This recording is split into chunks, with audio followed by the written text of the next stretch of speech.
समय चक्रको साथमा नेपाल टेलिकमको 4G नै पर्फेक्ट छ। नेपाल टेलिकम, राष्ट्रको सञ्चार।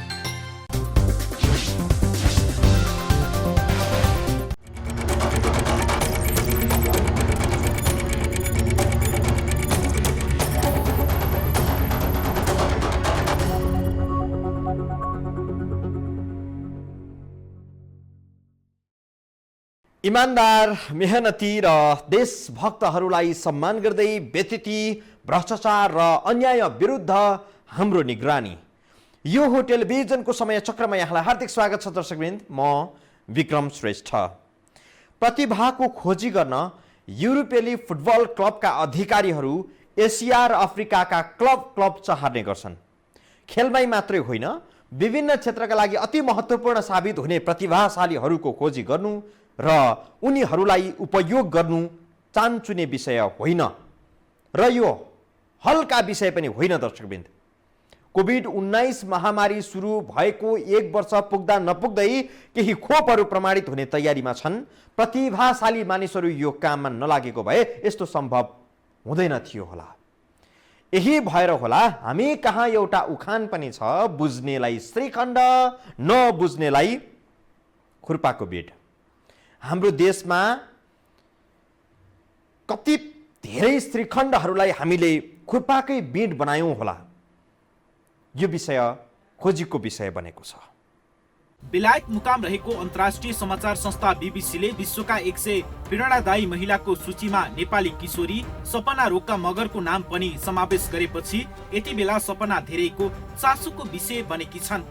पशुपति आर्यघाटमा बेवारिसे शव व्यवस्थापन गर्न थालेको 1.5 वर्षमा सपनालाई बीबीसीले ठूलो प्लेटफर्ममा स्थान दिएपछि उनी रातारात चर्चित बनेकी छिन्।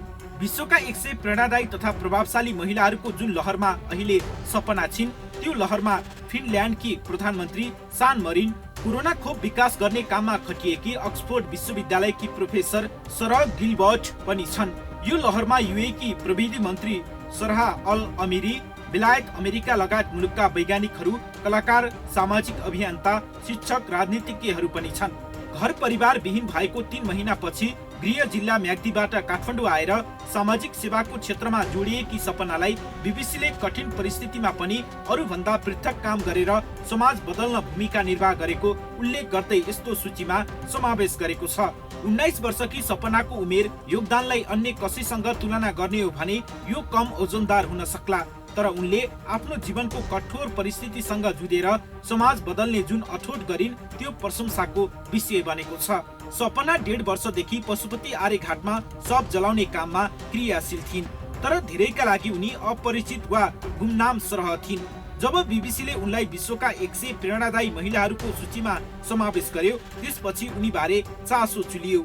नेपालमा रहेका प्रतिभा वा विशिष्ट योगदान दिएका व्यक्तिहरूलाई विदेशीले औँल्याएपछि मात्रै हामी नेपालीले चिन्ने, अन्यथा देशका प्रतिभालाई चिन्दै नचिन्ने किन भएको होला? यो प्रश्न यति बेला पेचिलो बनेको छ। प्रतिभा पहिचान गर्ने हामी कहाँ परम्परा, हामी कहाँ चाहिँ त्यो संस्थागत व्यवस्था नै छैन हैन। प्रतिभा पहिचान गर्नु आवश्यक ठान्ने हैन, त्यो बमोजिमको वातावरण यहाँ बनिसकेको छैन। नेपालमा विशेष काम गरे बापत विदेशीको आँखामा परेका तर स्वदेशमा चाहिँ गुमनाम अन्य धेरै नारी पात्रहरू छन्।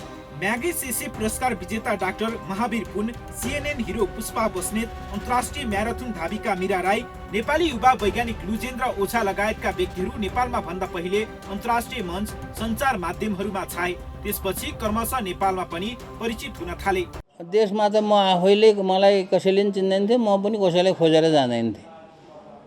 म चाहिँ अमेरिकाबाट फर्किएर 15 वर्षसम्म त म काठमाडौँमा वर्षमा 1-2 पटक मात्र आउँथेँ, अनि काठमाडौँमा कसैलाई चिन्दैन थिएँ। त्यो त मैले नचिनाएको हो नि, देशले मलाई नचिनेको होइन। मैले चाहिँ देशमा कसैलाई अब काम हुँदैन थियो, सहर बजारमा गाउँघरमा बसिन्थ्यो। अब एउटा जे गर्न सकिन्छ समुदायहरूसँग मिलेर गरिन्थ्यो। अब त्यो कुरो चाहिँ मलाई देशले चिनेन, मैले गरेको कामलाई भनेर मैले कहिले दुःख मनाउ पनि गरेन अनि कसैलाई चाहिँ कम्प्लेन गरेन। अब त्यो म्यागसेसे पुरस्कार दिने मान्छेहरूले कहाँबाट थाहा पायो, कसरी थाहा पायो हैन, थाहा पाएर म्यागसेसे पुरस्कार दियो। आखिर नेपालका प्रतिभाको नेपालमा भन्दा पहिले अन्तर्राष्ट्रिय क्षेत्रमा किन पहिचान हुन्छ त? होइन, नेपालीहरूले पनि प्रतिभा चिन्छन्, तर कस्तो किसिमले उल्टो किसिमले प्रतिभा चिन्छन् क्या, खास गरी भन्ने हो भने। अब नेपालको प्रतिभा चिन्ने र प्रतिभाको मापन गर्ने विधि चाहिँ के हो छ त भन्दाखेरि अलिकति चाप्लुसी चाकरी हैन मा चाहिँ त्यो मापन गर्ने तरिका चाहिँ त्यो छ। अब विदेशीहरूले चाहिँ सायद त्यो मापन प्रक्रिया के अरे प्रयोग गर्दैनन्, त्यस कारणले उनीहरूले चिन्छन्। नेपालीले पनि प्रतिभा नचिनेको होइन, चिन्छन्, तर कस्तो प्रतिभा चिन्छन् भन्ने कुरा त अब सबैलाई थाहा भएकै कुरा हो। प्रतिभाशाली व्यक्तिहरू नेपालमा नभएका होइनन्, ती मध्ये कतिपयलाई राज्यले समयमा चिन्दैन, चिनेर पनि उनीहरूबाट लाभ लिन सक्दैन। उनीहरूको क्षमता समर्पण राज्यको हितमा प्रयोग गर्ने सरकारी नीति पनि कमजोर भएको विज्ञहरू बताउँछन्। कतिपय व्यक्तिहरू सरकारी सहयोग नपाएपछि विदेशिन्छन्, केही चाहिँ नेपालमै एनजिओ खोलेर क्रियाशील हुन्छन्। सरकारी निकाय कमजोर हुँदा एनजिओहरू बढी क्रियाशील भएको अनुमान पनि गरिन्छ। विकास, मानवाधिकार, जागरण र पैरवीमा नेपालका सरकारी निकाय भन्दा गैर सरकारी संस्था, त्यसमा पनि विदेशी सहायता पाउनेहरू बढी क्रियाशील छन्। गैर सरकारी संस्थाहरू क्रियाशील देखिनुको एउटा कारण सरकारी निकाय प्रभावहीन देखिनु पनि हो। प्रतिभाशालीहरू राज्यको मूल प्रभावबाट बाहिर वा कतिपय अवस्थामा देशबाट बाहिर हुँदा राज्यको संरचना नै शिथिल भएको दाबी पनि गरिन्छ। केही प्रतिभा एक युगमा एक पटक जन्म लिन्छन्। महाकवि लक्ष्मी प्रसाद देवकोटा जस्तो प्रतिभा फेरि कहिले जन्मिएलान् कसैले पनि भन्न सक्दैनन्। भएकै प्रतिभाहरूको प्रस्फुटन र संरक्षण बिना नवा प्रवर्तन सम्भव छैन। समाजका लागि प्रेरक बन्ने व्यक्तिहरू जुनसुकै भूगोल, लिङ्ग, उमेर र समुदायबाट हुन सक्छन्। प्रेरक कार्य गर्ने एक व्यक्तिको प्रयास कहिलेकाहीँ समाज बदल्ने सूत्र बनिदिन्छन्। आखिर मान्छे भएर मान्छेको खरिद बिक्री गर्नु हुँदैन भनेर अभियान चलाउने अब्राहम लिङ्कन पनि त सुरुमा एक्लै नै थिए। थप प्रसङ्गसहित हामी जोडिनेछौँ यो ब्रेकपछि।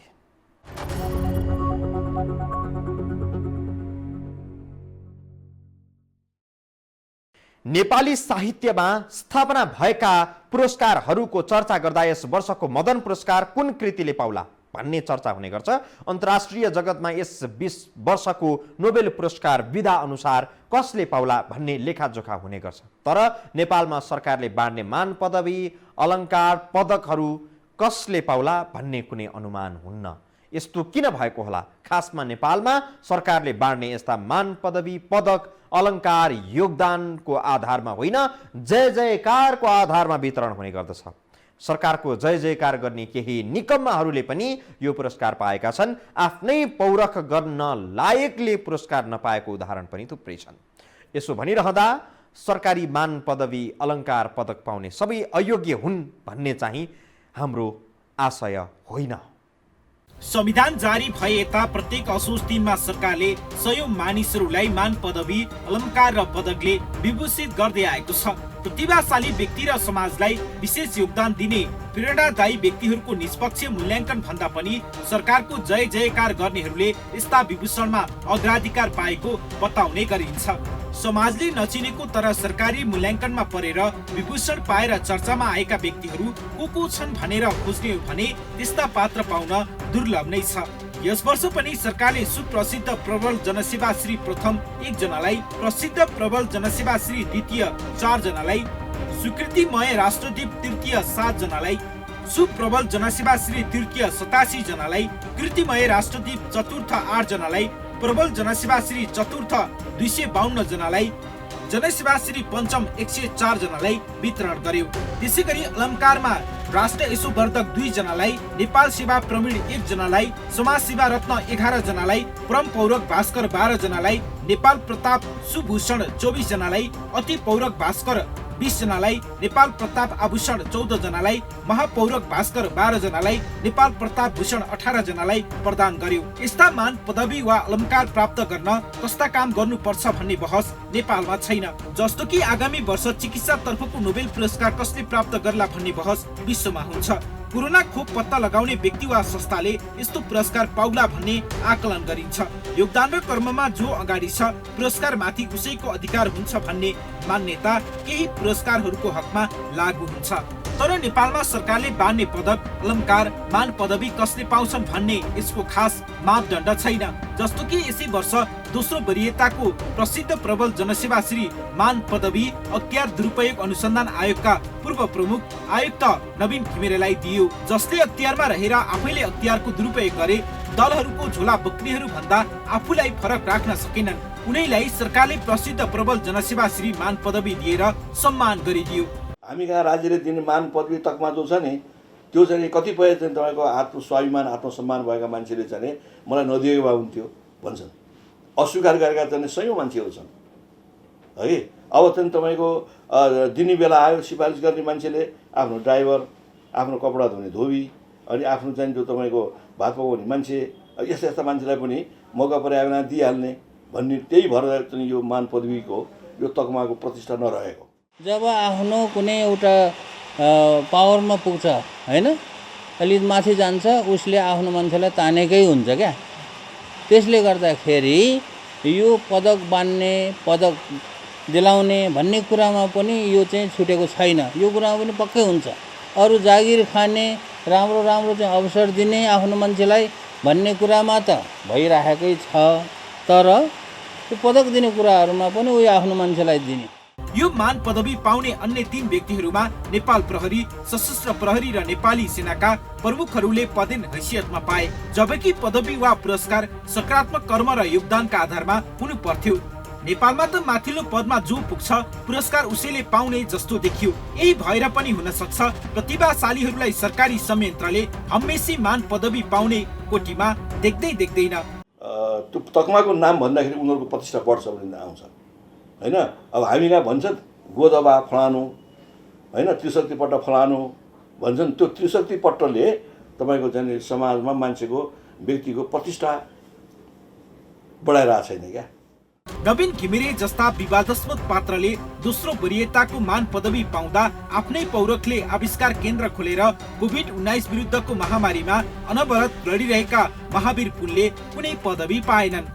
हाल चर्चामा रहेकी किशोरी सपना रोका मगरको सन्दर्भमा मात्रै होइन, धेरै नेपाली प्रतिभालाई विदेशीले पत्याउँछन् तर नेपालमा राज्यले चिन्दैन।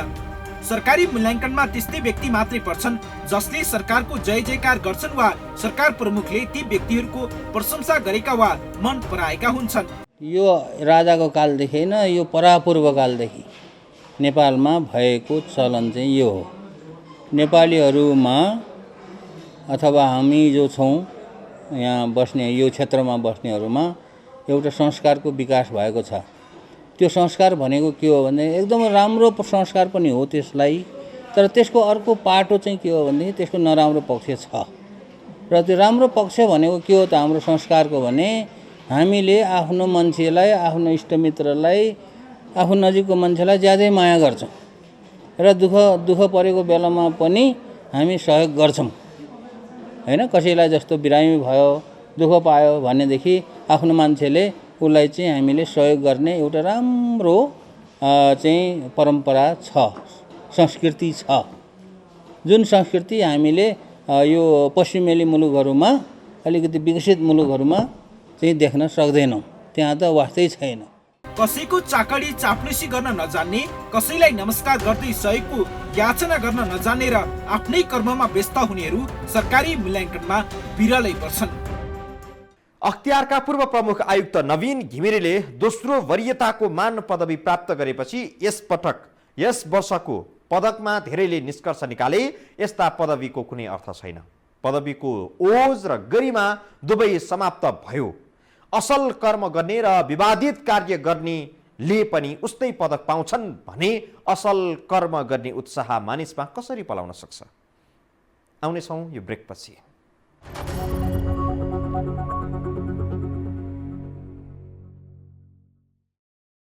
स्वदेशले चिन्न नसकेका प्रतिभालाई विदेशीले चिनेका कैयौं उदाहरणहरू छन्। दर्शकवृन्द, नेपाली कलाकार अरनीको एक त्यस्ता व्यक्ति हुन् जसको शालिग चीनको बेजिङमा राखिएको छ। बेजिङमा शालिग हुने अरनीको सम्भवतः एक्ला नेपाली पनि हुन्। वास्तुकलामा निपुण अरनीकोले तिब्बत र चीनमा केही चैत्य निर्माण गरेका थिए। ती मध्येका केही त अहिले पनि सुरक्षित छन्। अरनिको जस्तै प्रतिभा कति होलान् कति। नेपाली कलाकार अरनिको यो शालिग चीनको राजधानी बैजिङमा अवस्थित छ। 12औं शताब्दीमा काठमाडौँमा अभय मल्ल राजा हुँदा अरनिको चीनमा बौद्ध चैत्य निर्माणका लागि त्यसतर्फ गएका थिए। अरनिको वास्तुकलामा निपुण थिए। उनको कलाको पहिचान नेपालमा के कति भयो त्यो त यसै भन्न सकिन्न। तर चीनको राजधानीमा अरनिको शालिगले उनी चीनमा प्रभाव जमाउन सफल नेपाली कलाकार थिए भन्ने चाहिँ पुष्टि हुन्छ। 800 वर्ष अघिका चिनिया शासकले नेपाली कलाकारलाई उच्च सम्मान दिएको सन्दर्भ अहिले पनि कतिपय प्रसङ्गमा उल्लेख हुने गर्छ। कलाकार अरनिको र उनको जीवनीबारे अति कम जानकारी मात्रै इतिहासकारहरूसँग छ। अरनिको ख्याति त्यो बेला नेपालमा भन्दा चीनमा बढी भएको कतिपय प्रसङ्गबाट स्पष्ट हुन्छ। इतिहासकारहरूले अरनिको नेपाली नाम बलबाउ थियो पनि भन्ने गर्छन्। चिनियाहरूले उनलाई चिनिया भाषामा आनिका भन्ने गर्थे। यही आनिका नै अरनिको रूपमा स्थापित भएको भन्नेहरू छन्। रेस्पेक्टेबल ब्रदर्स फ्रम नेपाल अर्थात् नेपालबाट आएका आदरणीय बन्धु। प्रभावशाली नेपालीहरूको प्रतिभा नेपालमा भन्दा अरू मुलुकमा प्रस्फुटन भएका वा त्यस्ता प्रतिभाले अन्यत्र नै मान सम्मान पाएको उदाहरण दिनुपर्दा अरनिको एक सटिक उदाहरण हुन सक्छ। अन्य देशहरूमा कसैलाई कुनै राम्रो प्रतिभा भएको मान्छेहरू पायो भने उनीहरूले पूजा गरेर, एउटा सरल भाषामा भन्ने हो भने प्रतिभाशालीहरूलाई अन्य मुलुकहरूमा पूजा गर्छन्, पूजा गरेर राख्छन् हैन। जे जति सहयोग गर्नुपर्छ गर्छन् र पूजा गरेर राखेर उनीहरूको दिमागलाई चाहिँ क्यास गर्छन्। तर हाम्रो देशमा प्रतिभाशाली हो कि यो बाँदर हो कि यो जनावर हो केही थाहा छैन, त्यसको महत्त्व थाहा छैन।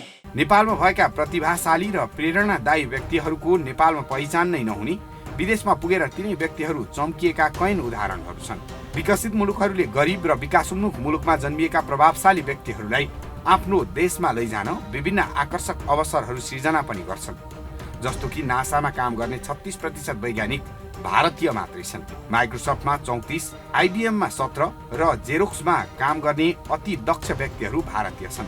यति मात्र होइन, अमेरिका वा अमेरिकी कम्पनीमा काम गर्ने धेरै जसो चिनिया र भारतीय नै छन्। स्वदेशका प्रतिभाशालीहरूको संरक्षण र विदेशमा रहेका प्रतिभाशालीहरूलाई पनि भित्र्याएर विकासमा लगाउने मुलुकहरूले धेरै छिटो प्रगति गरेका छन्। आर्थिक र सामाजिक रूपमा पनि शक्तिशाली देखिएका छन्।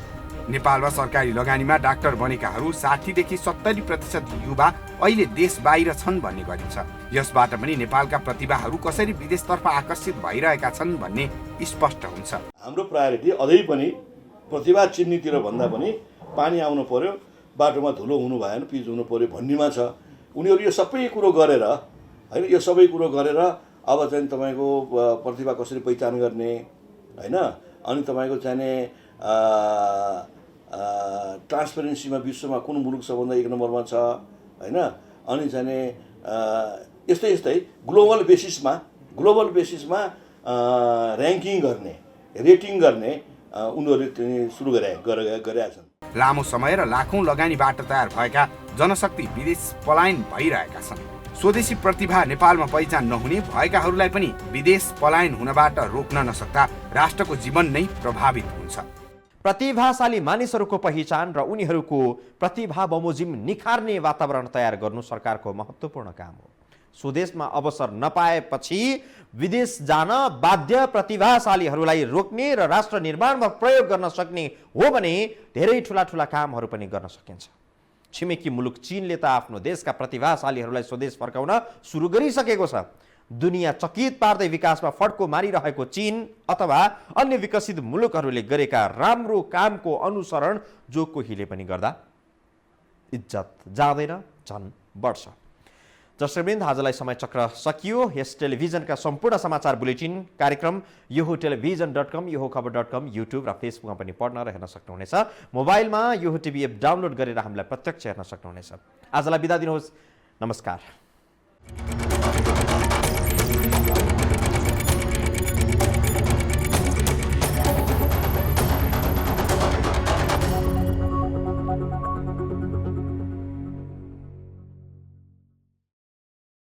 समय चक्रको साथमा नेपाल टेलिकमको 4G नै पर्फेक्ट छ। नेपाल टेलिकम, राष्ट्रको सञ्चार।